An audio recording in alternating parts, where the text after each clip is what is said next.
Well, good morning, everybody. It's 6 a.m. as you kick off your Thursday with us. I'm Grace McKenna. And I'm Jim Stratman. Thanks for starting your day on GMK, WHAS 11, and over on WHAS 11 Plus. And what a day it's turning out to be already, Grace. I mean, it feels great outside. Yeah, Matt, this is really the kind of late summer weather that we have been waiting for. And it's going to feel like fall even as we go later on into the next upcoming days. Still have a few days to get there just yet before you start getting ready to order those pumpkin spice lattes, but definitely a change up than what we saw earlier this week. Temperatures are now into those lower 70s to start off our morning, and we're still waiting on sunrise to happen. Here's a look across downtown, courtesy of our U of L Health Sky Camera there in Jeffersonville. Winds are staying now out of the north, and that is continuing to bring in those better temperatures. So as of right now, we're in those upper 60s near Bowman Field.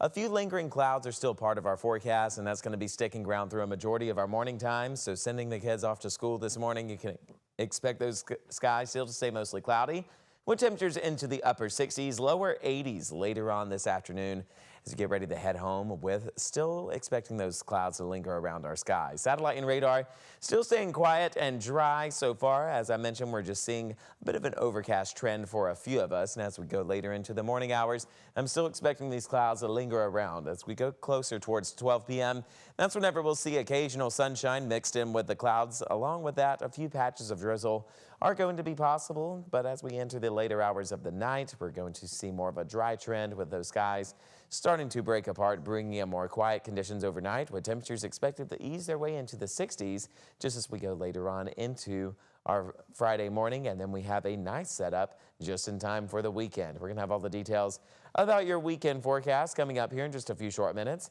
Here's a look at traffic so far this morning, though. So far, we're looking good to go on all of our major interstates and roadways. The only slow spot that we really have to report on is on I-64. The right-hand shoulder is blocked due to a stalled vehicle westbound at exit 4 near 9th Street. Everywhere else, though, looking good to go. Jim, Grace? Matt, thank you. Bryce Winneke, the man accused of beheading his own father in southern Indiana, appears to be harming himself in jail. Now, the prosecutor wants him moved, and Winneke's attorney actually supports this decision. Tuesday, we saw Winneke entering the Clark County courtroom with his head swollen around a wound on his forehead. That jail staff told the court was self-inflicted. In the request to transfer him filed yesterday, prosecutor Jeremy Mull says Winneke slammed his head into the wall or floor of his jail cell on multiple occasions. He says that Winneke has also demonstrated violent or aggressive behavior and that he poses a substantial threat to himself. Mull wants him moved from the Clark County Jail and into the custody of Indiana Department of Corrections for safekeeping.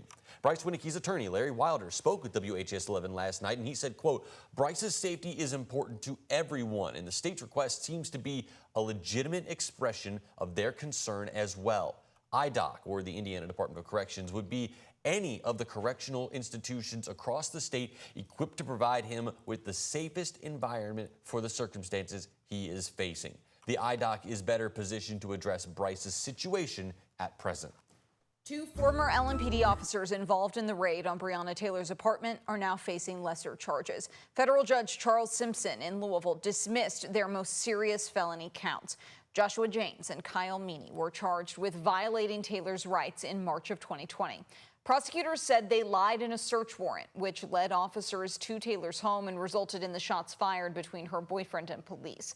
In a recent ruling, Judge Simpson wrote that a violation of a warrant clause cannot be attributed to Taylor's death. Simpson said when police returned fire that night, it was not excessive force, but within their rights. He continued that it was legal and tragic crossfire not initiated by police. James and me are still facing lesser charges connected to the case. A 16-year-old boy has been arrested in connection to the killing of a teenager back in June of this year. He's charged with murder and possession of a handgun by a minor. Police were called out to the Newburgh neighborhood on June 23rd for reports of a shooting. They found a teenage boy outside the 5300 block of Ridgecrest Road with a gunshot wound. He died at the scene.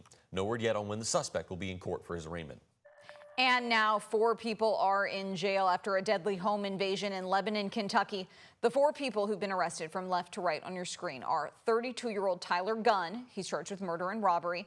The remaining 3 are 18-year-old Allison Livers, 36-year-old Joshua Spalding Wells, and 18-year-old Faith Singer. They're charged with complicity in murder and robbery. Officials believe the group entered a home on Horrigan Lane and held the people inside at gunpoint. That's when they believe guns shot and killed 48-year-old Stephanie Keeling. Bardstown police made the arrest, and Kentucky State Police said it appeared to be a targeted home invasion.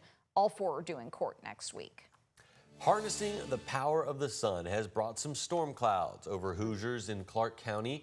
The discussions centering around community morals and how to preserve land for future generations. Yeah, WHAS11 was the only station covering a meeting about all that last night. Our Jose Alonso reports.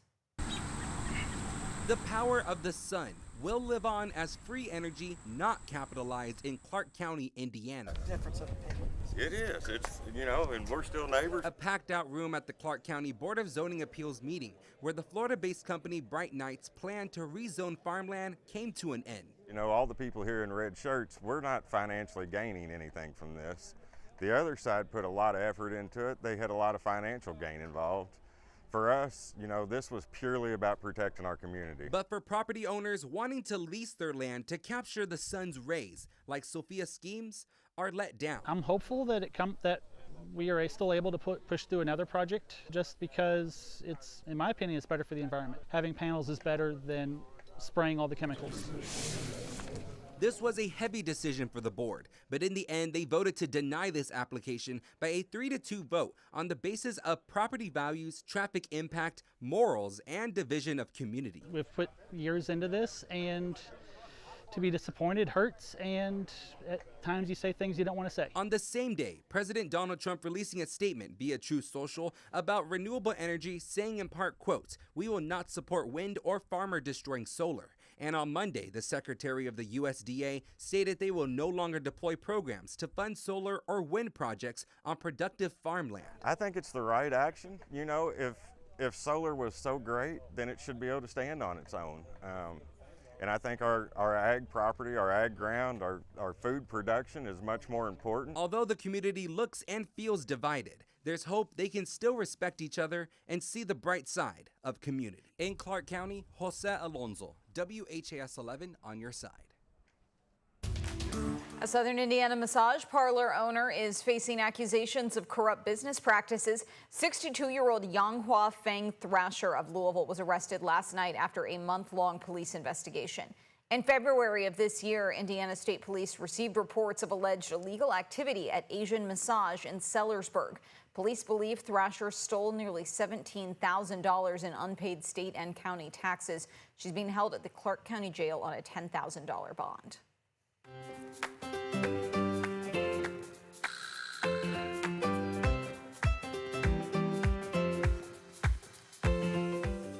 We're at the tail end of back-to-school season here, folks. Washington County schools are headed back to class today.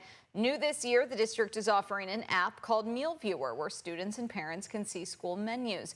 You can view the allergen information, nutritional information, and even favorite certain meals. Happy first day back to class in Washington County. And a happy first day back to class to all the students heading out to Bellarmine University. They're going to be welcoming in approximately 3,000 new undergraduate and graduate students for the first day of the semester, which begins today. The university says the class of 2029 is the most diverse class in the university's history, and it's also the largest class they've had since 2019. Officials say 39% of incoming students are students of color, a record for Bellarmine. 21% are from out of state, and 53% are first-generation college students.